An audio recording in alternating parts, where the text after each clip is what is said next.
Bonjour les amis, en cette fin d'année 2024, j'aurais envie de vous raconter des belles histoires, des histoires joyeuses, des histoires où on se moque de nos ennemis, où on ricane de nos adversaires, des histoires qui vous font rire aux éclats, des histoires gaies, des histoires optimistes.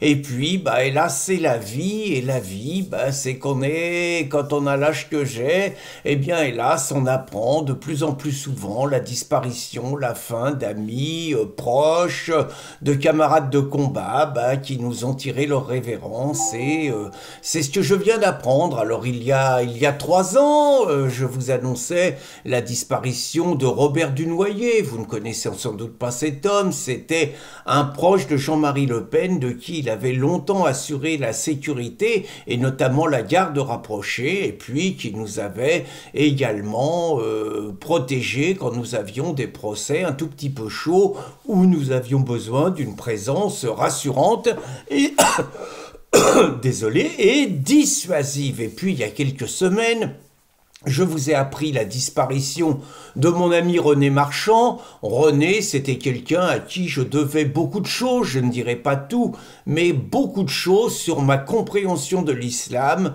sur la notion de l'islamisation de la France et sur la cohérence du combat des musulmans. René, avec une grande pédagogie, avait su nous expliquer ça et avait su nous expliquer les enjeux de la période et la véritable guerre de civilisation que nous étions contraints de mener si nous voulions survivre. Et puis là, il y a quelques jours, c'est hier tout simplement, j'ai appris la disparition d'Éric Stallins. Alors Éric, c'était un très proche de Jean-Marie Le Pen, c'était le chef longtemps de ce qu'on appelait le DPS, donc le département protection sécurité.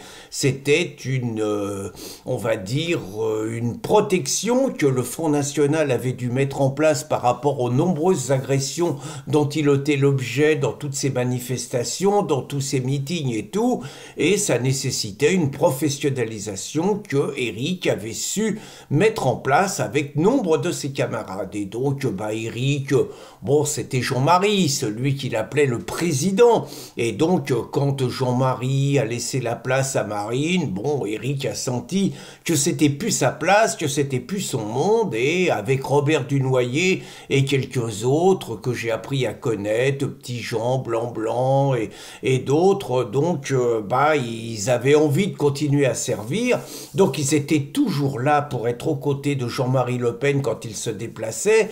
Ils avaient créé une structure qui s'appelait les Mousquetaires du Président, dont Éric assurait avec Stéphane, naturellement je ne vais pas oublier Stéphane, dont Éric assurait la présidence, et puis il était toujours là quand il fallait assurer la sécurité d'un homme pour lequel ils auraient tout donné, y compris leur vie, pour assurer quelque part la mission qui était la leur. Donc Éric nous a quittés brutalement. Je vous avoue que je ne l'avais pas revu depuis 3 ans, c'était les obsèques de Robert Dunoyer, et que j'ai le souvenir, Robert était son lieutenant, et que j'ai le souvenir d'Éric qui était un malabar, un mec qui avait l'air facétieux, malicieux, gouailleur, un mec par ailleurs, je n'aurais pas aimé être en face de lui à l'époque où j'étais à gauche, un mec d'à peu près 1m90, qui sur la fin, à l'époque de sa splendeur, il devait faire 100 kilos, 105 kilos, et sur la fin, il y en avait un petit peu plus.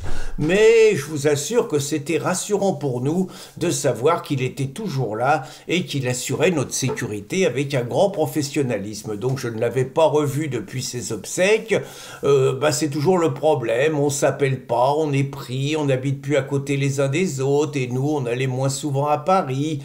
J'ai donc le souvenir, le jour des obsèques de Robert, d'avoir vu Éric totalement brisé. On n'aurait jamais dit un malabar comme ça, mais il perdait son compagnon de toujours, son compagnon de combat. Et j'avais vu Jean-Marie Le Pen aussi, qui était présent aux obsèques de ses fidèles. Et très franchement, quand je l'avais vu, j'aurais jamais pensé que 3 ans plus tard, Jean-Marie Le Pen serait toujours présent, et Jean-Marie Le Pen est toujours présent. Alors Éric, nous on l'avait connu, puis après je reviendrai sur Jean-Marie Le Pen. Il avait envie de servir et donc il nous avait proposé ses services. Il avait de l'honneur, c'est-à-dire qu'il voulait pas d'argent, il voulait absolument pas qu'on les paye. Ils étaient fiers qu'on fasse appel à eux. Bien évidemment, on payait tous leurs frais, on arrondissait les choses, et puis nous, on tenait à ce qu'ils viennent manger avec nous. Vous voyez, la règle, c'était que souvent les mecs de sécurité, ils étaient un peu à l'écart, on les mettait pas avec les chefs, guillemets. Pour nous, Eric, Robert, Stéphane, Jean-Jean, petit Jean, Blanc, bon, ils mangeaient avec nous, quoi, puis ils nous racontaient les histoires de leur bagarre, parce qu'ils aimaient bien les bagarres, c'était des mecs qui aimaient ça, quoi, mais qui aimaient ça au service de la France, c'était pas des voyous, c'était des gens qui aimaient se battre, c'était des gens qui étaient virils et qui aimaient se battre contre des gens qui avaient un autre projet de société qu'eux. Ça veut pas dire qu'ils les respectaient pas, mais bon, fallait châtaigner, quoi, c'était tout.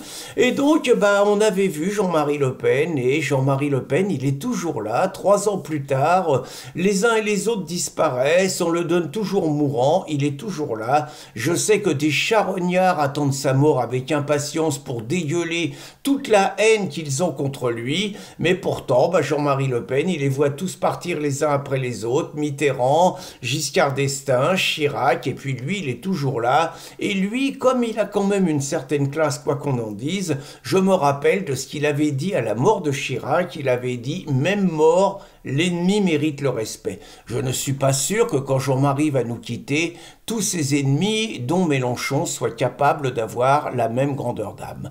Bonne journée les amis, longue vie à Jean-Marie Le Pen et salut Eric.